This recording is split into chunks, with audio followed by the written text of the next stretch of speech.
Eu gosto de imaginar, eu dei esse exemplo, parece no Café Filosófico recentemente, o que vai acontecer quando a nossa cultura, que hoje se julga o suprassumo, né, da evolução da humanidade, né, chegamos ao topo da civilização, o dia 10 de novembro, né, só é menos glorioso do que o dia 11 de novembro, que vai ser mais glorioso até chegar no dia 19, que é o dia do homem, que é o mais glorioso de todos. Né? Então, o que vai acontecer quando daqui a 300 anos, né, os historiadores assistirem esse filme, se ainda existe uma mídia capaz de reproduzi-lo, e verem como nós estamos sentados. Por exemplo, sabe, que roupas nós estamos usando. Como, em 2018, né, isso em 2400, as pessoas se vestiam daquela maneira. Né? Porque o homem estava segurando o microfone, não tinha dominado ainda a voz, sei lá, tipo Harry Potter, né? Faz o feitiço. Né? E assim vai. Né? As pessoas trabalhavam, ganhavam dinheiro, tinha dinheiro. Mais ou menos como você dizer, sei lá, que em 1600 os homens usavam punhos de renda ou perucas. Né? Nos parece muito estranho. Para quem viveu em 1600, um homem sem peruca era um homem sem eira nem beira. Né? Sei lá. E depois a peruca caiu de moda. E se vocês veem os retratos, né, no Museu Europeu, à medida que você vai começa no século, sei lá, quando os primeiros foram pintados, 1200, 1300, e vão vindo. Você pode acompanhar a evolução da moda masculina pelos quadros. Né? Quem imaginaria que os homens usariam, sei lá, roupas escuras como no século XIX? Que coisa mais pobre. Né? Os homens antigamente usavam casacas coloridas, azuis, vermelhas, verdes, botas. Aqui o trecho que eu vou projetar daqui a pouquinho para vocês verem, vocês vão ver o que é a indumentária de um homem do século XVIII. Né? Então, cabeleira, um laço de fita atrás, salto Luís XV, né? Luís XV, não é Luísa, o salto que é o grande, né? Luís XV, não é Madame de Pompadour, porque quem usava esses saltos eram os homens. Né? Certo? As mulheres usavam outros adereços, anquinhas, sei lá, e tal. Bom. Então, isso tudo mostra a relatividade dessas crenças. Né? E a forma como o Freud encontra essas realidades psicológicas ligadas à sexualidade é, inelutavelmente, a forma do seu tempo. Né? E é a de uma sociedade patriarcal que vai se esboroar em breve, né? Mas ainda não se esboroou. Né? Então, é a figura do pai autoritário, a figura da mãe neurótica, porque não consegue ter prazer sexual devido à repressão social e psicológica, a histérica, né, a grande heroína da psicanálise no começo da sua história, e por aí vai.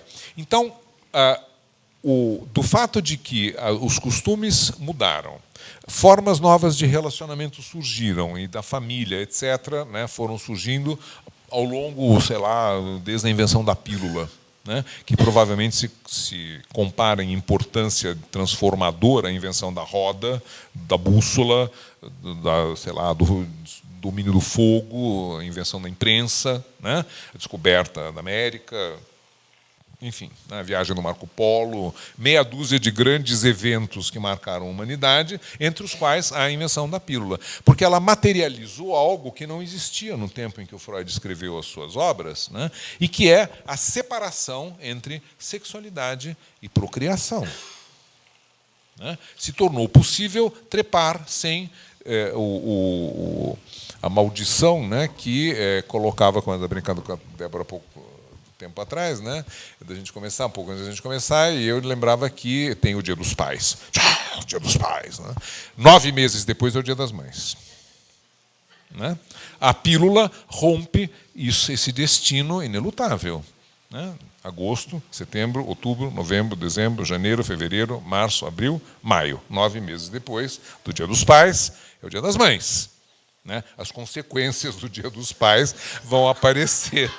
Tá certo? É isso que eu quero dizer. Né? Então, com a pílula e alguns cuidados, né, preservativos sempre existiram. Os romanos usavam tripa de carneiro. Né, você pode imaginar. Sei lá. Né? Agora, preservativo feminino, ainda hoje está se discutindo como fazer. Né? Havia abortivos e tal, mas a grande solução, que se tornou universal, são as variedades do contraceptivo medicamente ingerido. Toma uma pílula, tem vários tipos, assim, assado e tal, e até do dia seguinte, inclusive, né, que é um abortivo, e que, então, torna possível a mulher escapar, em certa medida, à tirania da sexualidade necessariamente conduzindo à reprodução, né? Ou a maior parte das vezes, pelo menos, conduzindo à reprodução, medo de engravidar, etc., né? Isso muda psicologicamente, né? E emocionalmente, e para os homens e para as mulheres, né? Libertando as mulheres de uma escravidão à biologia, vamos dizer assim, que vem desde o tempo da Luzia. Então, dá para ter uma ideia da enormidade que representa essa transformação, né, da qual a gente ainda não acabou de, aspas, se recuperar, digamos assim, né? Então, começam a aparecer as coisas feministas, etc., etc., queimar sutiã, aquelas coisas do tempo da Betty Friedan, né? E a Betty Friedan era uma das que o Bolsonaro não estupraria, né, segundo seus critérios estéticos, né? Queimar sutiãs na rua. O resultado eram os peitos caídos, depois de um certo tempo, né? Não adiantava nada, né? Não era por aí a libertação feminina, né? Então, o que acontece? Essa localização do viril no imaginário é diferente da localização do masculino e do feminino no sexual, e dessas três coisas que, no plano do pulsional interno, inconsciente, não tem sexo. Não tem, eu repito, pulsão masculina. O Freud dizia que toda pulsão é masculina, né? O que significa isso? Há uma identificação subreptícia aí de masculino com ativo e feminino com passivo.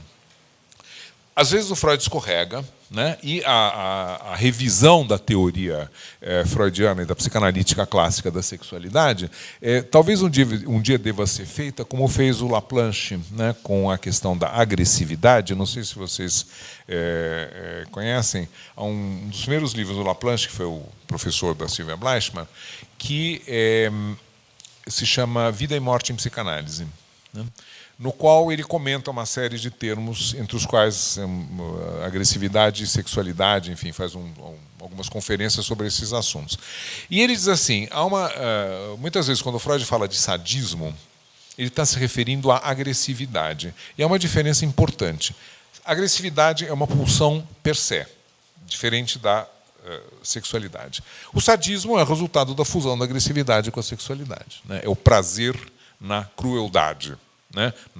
No machucar, no infligir dor, no infligir humilhação, sofrimento. Bom, então ele pega um trecho do Pulsões e Destinos de Pulsão, onde o Freud estuda esse problema, e ele vai mostrando linha por linha onde a palavra sadismo quer dizer sadismo e onde a palavra sadismo quer dizer agressividade, né?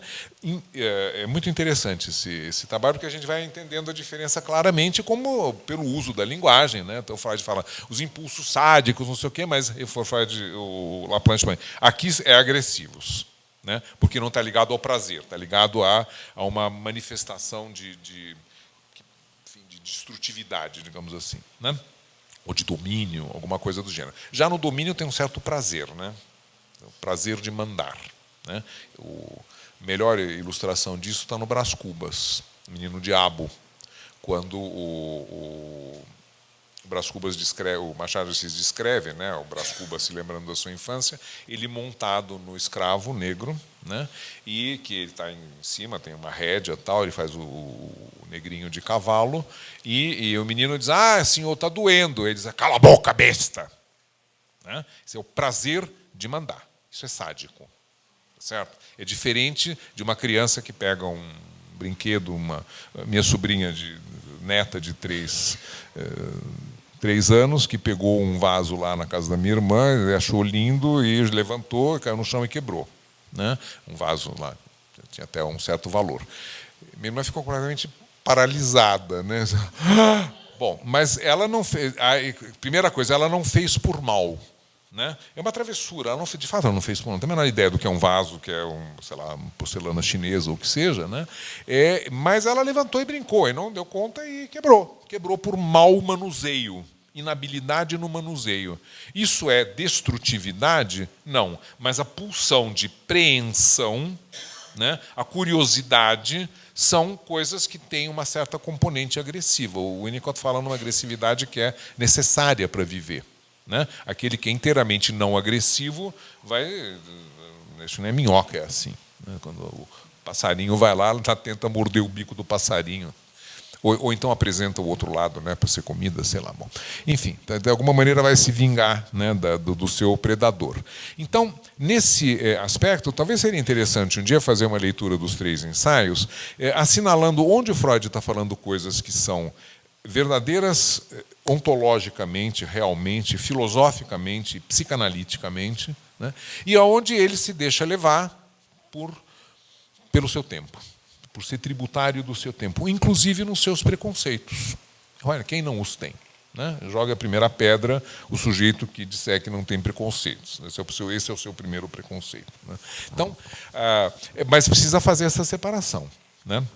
Então, no caso da sexualidade masculina, isso é particularmente claro, porque o Freud se preocupou muito com a sexualidade feminina, a ponto de escrever, né, numa carta famosa para Lou André Salomé, mais ou menos o seguinte: eu estudo as mulheres há 40 anos e até hoje eu não sou capaz de responder as perguntas was will das Weib, né, o que quer a mulher.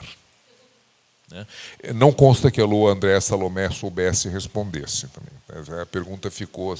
O Lacan depois vai recuperar isso, né, no que voi, né, o que você quer, não só para as mulheres, mas para os homens também. Agora, no caso da sexualidade feminina, né, é conhecido, eu não vou entrar em detalhes sobre isso, a ideia de uma evolução da sexualidade feminina que começa, como todos os bebês, tendo por objeto a mãe. Né, todos mamamos no peito da mãe, quer sejamos varões ou fêmeas. Né, depois passaria, o Melanie Klein descreve isso bem, né, num texto que chama Fases Precoces do Complexo de Édipo, que é de 1928. Os dois sexos passam por uma fase masculina, começa numa posição feminina, receptiva, né, em que a boca representa um orifício como a vagina e o seio representa uma protuberância como o pênis. Né? Então, o seio entra na boca, uma posição supostamente feminina, descritivamente, fenomenologicamente feminina. Depois ambos passam para uma posição masculina, né? Devido, diz a Melanie Klein, ao fato de que o seio é sempre insuficiente. Não me deram de mamar o suficiente, né? Chega, não quero, não gosto da minha mãe, vou para o meu pai. Né? Uma busca de identificação por aí. O menino permanece nesta posição e nela continua e assim se torna um menino. A menina passa por mais um momento de nova decepção agora com o pai e tem então um momento de refluxo em que ela vai voltar a ter como objeto a mãe. Né? Ao mesmo tempo que é um objeto com o qual ela se identifica, porque ela precisa virar uma mulher. A feminilidade precisa ser construída. Eu estou dando isso assim como exemplo muito rápido, não vou comentar em detalhes disso aqui agora, para mostrar como, na teoria, houve um caminho e uma preocupação com a sexualidade feminina. Claramente ficou evidente que a feminilidade é uma construção. Freud ofereceu as suas hipóteses, Melanie Klein ofereceu as suas hipóteses, outros, o Lacan, as fórmulas da sexuação e não sei o quê. Mas diferentes autores pensaram sobre isso, né? E há um espaço na teoria, claro, para entender que a feminilidade é uma construção. Já em relação à masculinidade, né, e essa é uma crítica muito interessante desses autores mais recentes, houve uma espécie de estagnação. Numa hipótese que o Freud, né, diz o Laplanche, divide com Hans, nas suas teorias sexuais infantis, que viraram hipóteses psicanalíticas, né, em que do fato de que o órgão masculino é visível e grande, não sei o quê, mesmo do menino comparado com o da menina, o pênis, né, da presença óbvia do pênis, haveria, então, por causa disso, uma espécie de continuidade no desenvolvimento masculino que vai lidar com a angústia de castração, com Édipo, etc., etc., mas não de maneira tão construída quanto seria a sexualidade feminina. Né? Haveria uma certa naturalidade na evolução da masculinidade, né? Passando pelos percalços previsíveis e conhecidos, mas, de certa forma, mais simples do que no caso da feminilidade. Bom, é isto que está em discussão na psicanálise atualmente. Né? Inclusive porque, né, com a introdução das questões de gênero, que vieram da sociologia e de outros quadrantes, começou a haver uma crítica, que é essa que eu estou dizendo que joga água do banho junto com o bebê junto com a água do banho, né?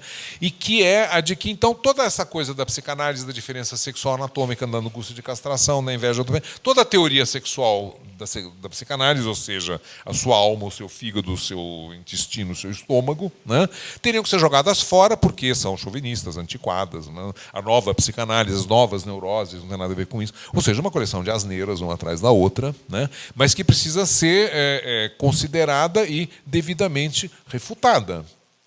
Qual é a forma de fazer isso? Classicamente, os psicanalistas são feitos tatu-bola, né? Chegou alguma crítica, todo mundo fica assim, na resistência à psicanálise, é organicista, é behaviorista, o xingamento varia, né? Hoje em dia, sei lá, é evangélico, bolsonarista, ou qualquer coisa do gênero, mas vem a ideia de que você precisa se proteger desta crítica. Não. Há uma certa razão em dizer que determinadas expressões imediatas, escritas, como aparecem no texto e são brandidas por esses críticos, né, tem razão. Quando Freud fala em inversão sexual, e ninguém fala, você sofre disso, seu filho é um invertido. O que é isso? É o discurso do pastor Feliciano, né, não é o discurso do psicanalista. Tá claro? Bom, agora, a que se refere a expressão inversão? Bom, não se usa mais essa, substitua-se por outra, não no texto do Freud, que você vai fazer censura, né? Mas explica-se que isto quer dizer tal coisa e vamos ao fato, não à palavra. Né? E aí tem, então, pontos do discurso psicanalítico que se tornaram ridículos, em certa medida, né? Outros que são exagerados, outros que são politicamente incorretos, o que não necessariamente é um defeito, né? E tal. Agora, quanto ao conteúdo, tem pontos da teoria psicanalítica que são absolutamente corretos, verdadeiros, ahistóricos, no sentido de que não dependem da história, né, da sociedade, da cultura, e a questão da masculinidade e da feminilidade está entre estes. Né? A diferença anatômica dos sexos não é abolida pelo discurso feminista, e não é nem politicamente correto, nem politicamente incorreto, é um fato. Né, psicológico, que tem que ser levado em conta. Angústia de castração existe. Né? Valorização narcísica do pênis e dos atributos masculinos e femininos existem. Homens e mulheres são diferentes, né, nesse sentido. Por outro lado, homem e mulher não necessariamente coincidem com masculinidade e feminilidade. E certamente não no aspecto que o Freud retém como principal, e nesse ponto a sua leitura foi parcial, foi iniciante a primeira, mas foi parcial, de identificar masculino predominantemente com atividade e feminino predominantemente com passividade. Né? Se referindo aqui, se a gente pensa na questão da cópula, né, aparentemente do coito, trepada, aparentemente, né, a penetração é ativa e o ser penetrado, até pela forma gramatical, né, pós-passiva, indica passividade. Bom, é necessário ser de uma shortness, né, de uma pequenez intelectual extraordinária para não se dar conta de que, mesmo na relação sexual, a mulher é também, obviamente, ativa. Né? Não precisa ser mulher para perceber isso. Né? Mesmo na relação de paquera, de caça, né? Colocar-se como caça, para que o caçador masculino a apreenda, né? É uma astúcia. Né? Não vou entrar em detalhes aqui, mas é bastante evidente, né, que no movimento de aproximação, a troca de olhares, o contato visual, o desejo, a iniciativa, né, parte muitas vezes da mulher. Né? E em culturas onde isso é permitido, como desde a França, por exemplo, nos salões, né, no tempo do século XVII e XVIII, a ideia de que a mulher corteja é perfeitamente admitida. Né? Na Península Ibérica, não, isso é pecado. Né? A mulher tem que ir para o convento, não tem que cortejar coisa nenhuma. Agora, basta ler a literatura francesa da época, enfim, as cartas de Madame de Staël e outras, né, as intelectuais francesas, que descrevem exatamente isso. Comentam, fui na festa tal, encontrei o conde não sei quem, achei extremamente atraente. E tem na França uma expressão fantástica, né, que é l'amant régnant, o amante reinante. O amante reinante não é aquele que manda na amada, na sua amante. Né? O amante reinante é aquele que está provisoriamente, é o inquilino da cama. né? Na hora que eu me cansar, né, troco, né, e não é mais o amante reinante. É paradoxal, porque reinante significa que é o rei, né, que manda, que tem o poder. Mas, na verdade, quem é que tem o poder? É a mulher que escolhe o amante. E quem é essa mulher? Claro que não é uma camponesa. Né? É a marquesa de Pompadour, sei lá, a condessa, não sei de quê, de Ségur, enfim, marquesa de Pompadour e por aí vai. Né? Então, essa figura da mulher delicada, não sei o que lá, além de ser uma construção que convém ao imaginário masculino que se imagina, então, protetor, viril, machão, blá, blá, blá, é também uma tremenda e eficacíssima astúcia, né, pela qual a verdadeira caçadora, que é a Diana, não por acaso na mitologia a figura do deus da caça é uma mulher, mitologia grega pelo menos. Né? Diana, a caçadora. Por que Diana? Né? O deus do amor tem dois. Né? O deus do amor, curiosamente, na mitologia grega, o deus do amor erótico, do tesão, é Vênus. Eros, que nós acostumamos a chamar isso, daí erotismo, etc., é o deus do amor terno. Curioso, né? Mas é assim. Depois há uma mudança. Então, essa ideia de não jogar fora o bebê junto com a água do banho implica numa revisão útil, necessária, de determinados conceitos psicanalíticos. E por que não? Uma disciplina que cresce, evolui, né, se adapta às novas situações, tem que modificar os seus conceitos. E, nesse sentido, eu recomendo muito a leitura desse livro da Sylvia Bleichmann, se não tiver traduzido, espanhol não é difícil de ler, né, Paradoxos da Sexualidade Masculina, que vai justamente tentar redefinir isto. É um pouco uma trajetória que eu estou introduzindo, talvez, para vocês. Bom, então, diante disso, né, um ponto que acho que nos leva a novas reflexões é o seguinte: essa virilidade, justamente, né, por ser uma construção imaginária, né, social, dependente sobremaneira do olhar do outro e principalmente do olhar da outra, né, é uma questão narcísica. A masculinidade envolve aspectos narcísicos, mas também envolve aspectos não narcísicos, desejo pela mulher, o desejo pelo objeto, né, de determinadas formas, que são as formas masculinas, né, mas, e que não necessariamente são as formas viris. Né, o apropriar-se, né, talvez se ver a si mesmo como responsável, talvez aí seja Darwin que explica, e não Freud, né, pela evolução, por trazer o mamute para a caverna, né? Ser o defensor da caverna contra outros que querem roubar os conteúdos da caverna, inclusive as mulheres. Né? O rapto das Sabinas é um exemplo disso. Né? Aliás, os romanos deviam ser particularmente viris nesse sentido, porque quando os sabinos foram lá recuperar as suas mulheres, elas não quiseram, senão nós gostamos mais dos romanos. Né?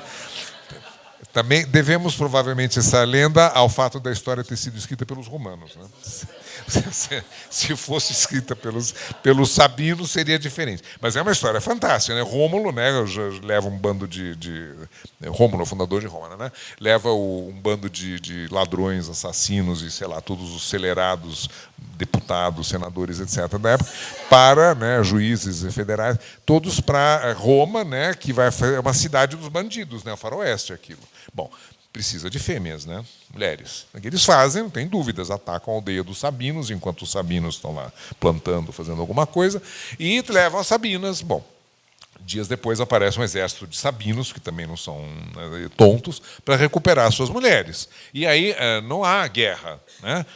Diz a lenda que as sabinas foram lá e apartaram. Não, nós queremos ficar com eles, preferimos, gostamos mais daqui. E tal, né? Então, é um exemplo dos perigos que ameaçam a caverna, ou sei lá, Sabínia, não sei onde é que me chamava o lugar onde viviam os sabinos, né? Quando outros machos se aproximam. Agora, como faz parte também, né, desse aspecto do Dia do Homem, ressaltando a fragilidade, né, não só dos cuidados de saúde que esses homens modernos, contemporâneos, têm, tipicamente não fazem exame de próstata, né? Porque imagina enfiar o dedo no rabicó, coisa de bicha, morre de câncer de próstata anos depois, né? É uma das principais. O meu urologista, né? Urologista é o sujeito que na faculdade de medicina trabalhava na residência, né? A residência em urologia era apelidada de granja. Você está, estou na granja. Ah, na granja não diga como é. Por quê? Porque trabalha com pintos e ovos. Né? Então, é a granja. Então, o meu urologista diz que todo mundo, todos nós, né, do Dia do Homem, teremos mais cedo ou mais tarde um câncer de próstata. A questão é saber se a gente vai morrer antes dele ou depois. Ou dele ou com ele. Né?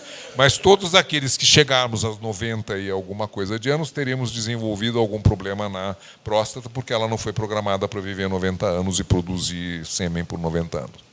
Então, enquanto isso, você tem que fazer os exames. Né? Tá certo? Agora, imagina, fazer isso é contra a virilidade. Então, esta fragilidade narcísica, né, que faz com que o indivíduo se recuse a fazer um exame que pode salvar a sua vida e tomar as providências enquanto, se houver algum problema, for detectado esse problema num estágio ainda precoce. Né? É a mesma coisa que a mulher dizer, não vou fazer câncer de mama porque vai amassar meu peito, vai ficar feio, ou qualquer coisa do gênero. Seria um absurdo, aliás, é um absurdo equivalente a esse que eu estou imaginando no caso da mulher. Então, nesse sentido, né, uma das figuras mais intrigantes que tem no imaginário é a figura do Dom Juan. Por quê? Porque o Dom Juan é classicamente a encarnação, né, do impulso sexual, acho que serve bem para ilustrar e concluir essas observações. Né? Ele serve como representação do imaginário e da masculinidade desbragada e insaciável. O Dom Juan é o conquistador. Né? É um personagem que é histórico, não tem Dom Juan na cultura grega, romana, medieval, não é um pecado sancionado na Divina Comédia. Né? Na Divina Comédia, que é o catálogo das vinganças que o Dante Alighieri fez contra todo mundo que ele não gostava no seu tempo, né? E os eternizou, botando todo mundo no inferno, né? De acordo com os seus pecados, a luxúria é um pecado. Né? Um dos pecados capitais, não dos mais graves. No inferno, se vocês tiveram a oportunidade de ver uma vez o mapa do inferno, segundo Dante Alighieri, não é Morro do Cantagalo, não sei o quê, Copacabana, Urca, nada disso aparece. É um cone invertido, né, com círculos, né, de acordo com a gravidade dos pecados que são punidos nesse círculo. O primeiro é a gula, o segundo é a luxúria. E depois vai indo. Pecados que são cometidos a quente, por impulso, são punidos com fogo. Pecados que são cometidos a sangue frio, por exemplo, a traição, a inveja, né? E outros são punidos com gelo. Então, vai... Né? Tem toda uma coisa medieval, absolutamente lógico, dividido, cada coisa no seu lugar e tal. Não aparece como o pecado da luxúria. No caso, ele encontra então gente que pecou assim, e essas pessoas contam a sua história. Né? E vai indo de círculo em círculo até chegar a Satanás, que está no último, comendo o maior pecador de todos, que é Judas, no gelo, e aí é uma punição semelhante à do Prometeu. Quanto mais ele come o Judas, mais o Judas renasce, e mais ele come de novo, e ele vai ser devorado por toda a eternidade por Satanás. Essa é a maior punição que Dante Alighieri pôde imaginar para o maior crime de todos, que foi a traição de Judas em relação ao Cristo. Estamos na Idade Média. Né? Bom, não tem o pecado do donjuanismo. Não existe isso. Né? Então, essa é uma figura inventada no século XVII na Espanha, e a primeira encarnação, né, a primeira obra que fala disso, é uma peça de teatro de um cara chamado Tirso de Molina, que põe em cena Dom Juan, por isso espanhol. Né? E já de início tem, um pouco como Sherlock Holmes tem Watson, né, tem o duplo do Dom Juan, que é o seu criado, cujo nome varia ao longo das pelo menos 50 reedições diferentes nos 100 anos seguintes ou 200, todo mundo reescreveu, não tinha direito autoral. Né? Então, Molière escreveu um Dom Juan, né? E outros. Mozart escreveu uma ópera chamada Don Giovanni, com um libreto da Ponte, baseado numa peça então recente também. Ou seja, o tema do cavalheiro licencioso que come todas as mulheres e é punido porque faz um sacrilégio. Ele não é punido porque come as mulheres. Isso aí é a essência dele, né? Está em conquistar. É a encarnação da sedução e dos perigos da sedução. Versão século XVIII do Lobo Mau. É isso, Chapeuzinho Vermelho. né? Então, e sem a mamãe, né? E sem o caçador. Só que na hora que ele vai passando por uma inflação narcísica, quanto mais ele tem sucesso nas suas conquistas, mais ele se acha o cara, né? E aí ele dá o passo que o perde, como sempre. Esse é um esquema narrativo, né, que o Aristóteles identifica nas tragédias e fala dele na arte retórica, na poética, e que é a híbris. Híbris é uma palavra grega que quer dizer soberba, orgulho. E é aquilo que leva o herói à perdição, porque ele exagera, né? Ele se toma por mais do que desafia os deuses, né? E aí é punido pelos deuses, ou pelo destino, ou por Deus, ou por quem seja, pela instância punitiva de plantão, né? Que o castiga. Né? Na mitologia tem um exemplo muito bacana disso, nas Metamorfoses do Ovídio, quando com uma figura chamada Aracne. Aracne é uma grande tecelã, uma moça, né, que tece maravilhosamente bem. E aí ela tece tão bem, todos gostam tanto dos tecidos dela, que ela se vangloria de ser uma tecelã mais hábil do que a deusa Palas Atena. Imediatamente a deusa Palas Atena assume forma humana e desce à terra e vem tirar satisfações. E desafia ela para um duelo. Vamos então tecer. Bom, e a Aracne vai tecendo, né? E de fato ela é muito habilidosa e o tecido que ela tece é mais bonito. E aí o concurso ela vence. Palas Atena não se dá por achada e diz assim: você gosta de tecer? Não tem problema, você vai virar um bicho que vai tecer a vida toda. E aí o Ovídio descreve maravilhosamente, é um filme de terror, né? Como que vão surgindo as patas, os pelos, ela vira uma aranha. Aracne, aracnídeo. Né?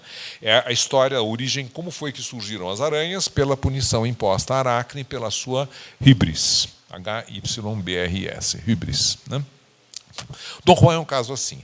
Ele, numa das suas aventuras, ele mata o pai da moça, né, que é um espadachim e tal, mas ele é um grande espadachim, ele mata esse pai, bom, e segue em frente, né, porque tem que fugir sempre. Né? Cheguei, vi, venci e corri. Esse é o lema do Dom Juan. Né? Cheguei, vi, venci e corri. Né? Fugi. Porque senão o marido aparece. Né? E aí não é legal. E não tem aquela coisa inglesa, né, que o sujeito entra no quarto, tal, encontra, né, uma mulher assim, cama toda desarrumada.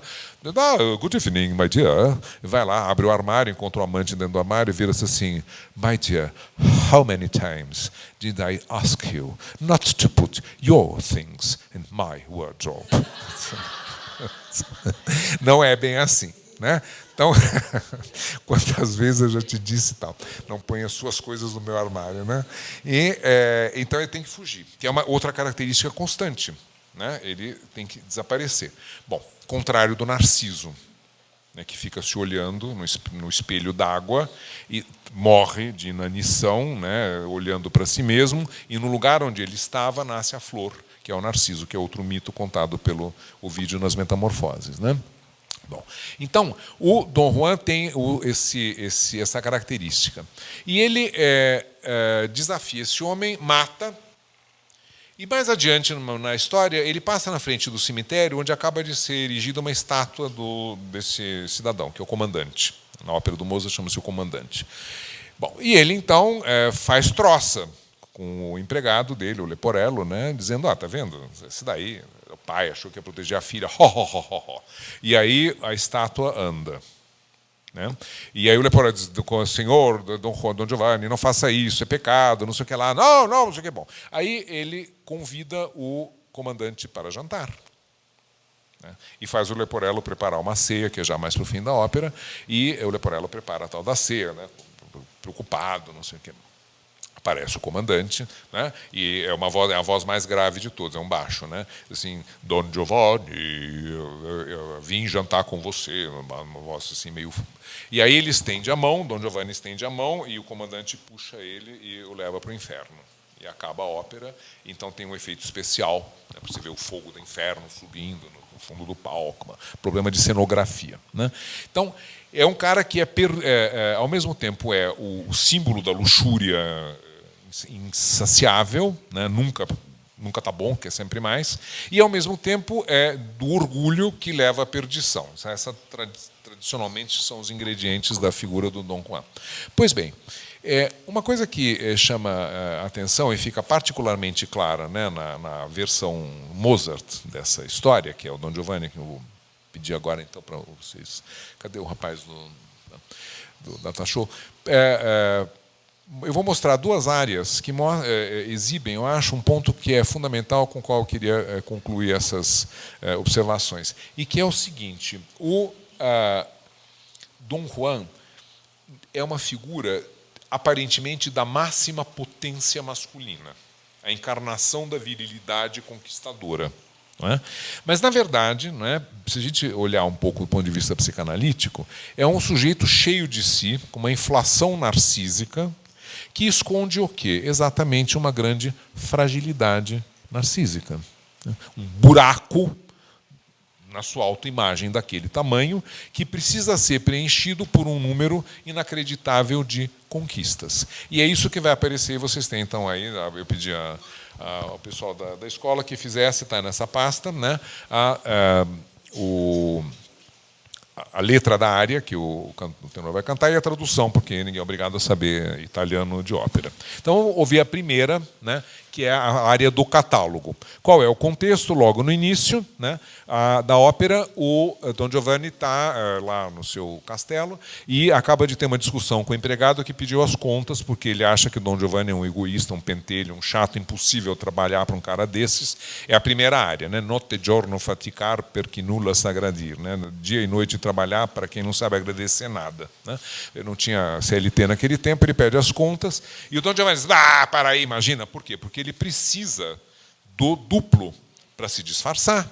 Muitas vezes ele se disfarça trocando as roupas, né, pondo a capa do empregado e passando pelo empregado, enquanto o empregado passa a ser o Don Giovanni, se afasta e ele vai lá e pode então fazer as suas conquistas disfarçado de empregado e pondo a culpa no empregado também, né? Então essa duplicidade é importante. E aí aparece então logo em seguida a Dona Elvira, né, que é a personagem que está de branco aí na cena que vocês vão ver, e que adorou a companhia do Don Giovanni, quer mais.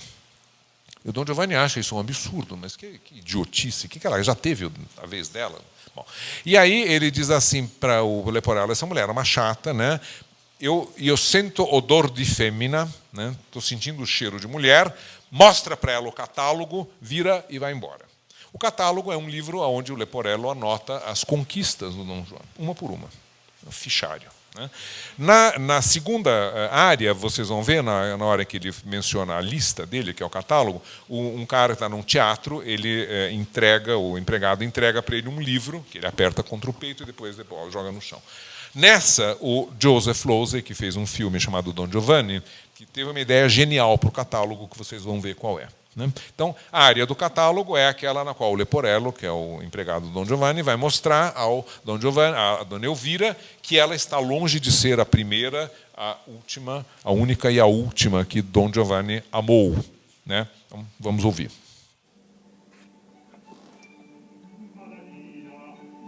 Il catalogo è questo, delle belle che vuoi padron mio, un catalogo è che ho fatto.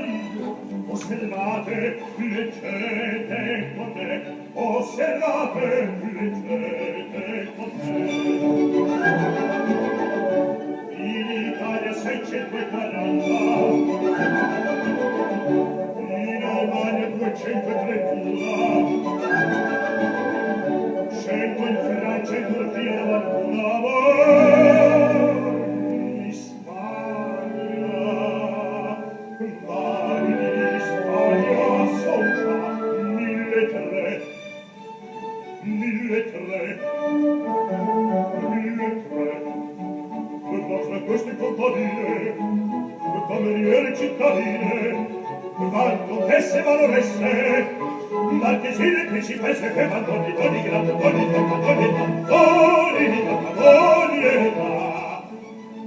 In Italia 640, in Albania 231, 100 in Francia, in Turchia 91, ma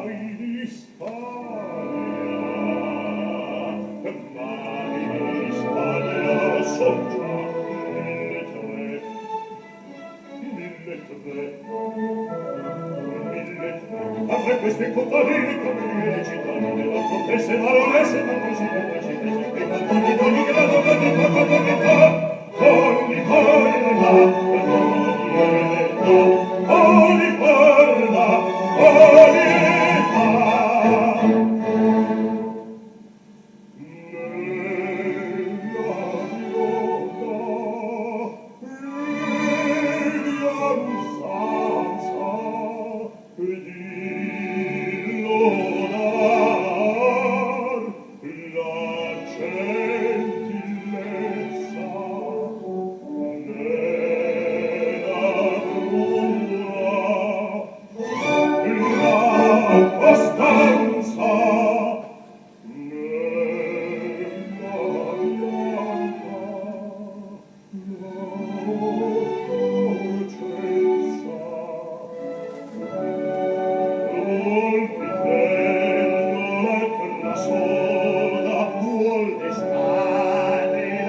Vocês encontram aí nessa folha a indicação do link, né, do filme do Don Giovanni.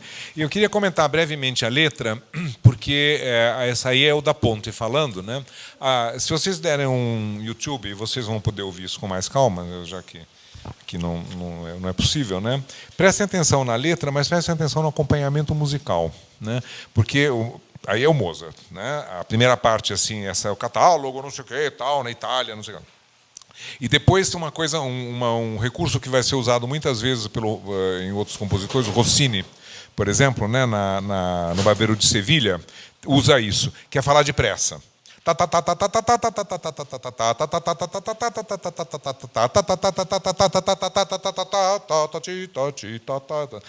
Isso é irônico. No caso na área do Barbeiro de Sevilha, né, ele pede... do Rossini, quando ele fala um de cada vez, por favor, né? Esse quer a peruca, outro quer a tesoura, não sei o quê, uma área cômica, né? O do Barbeiro de Sevilha vocês conhecem, né? Vocês vão ver, não vou ficar reproduzindo aqui.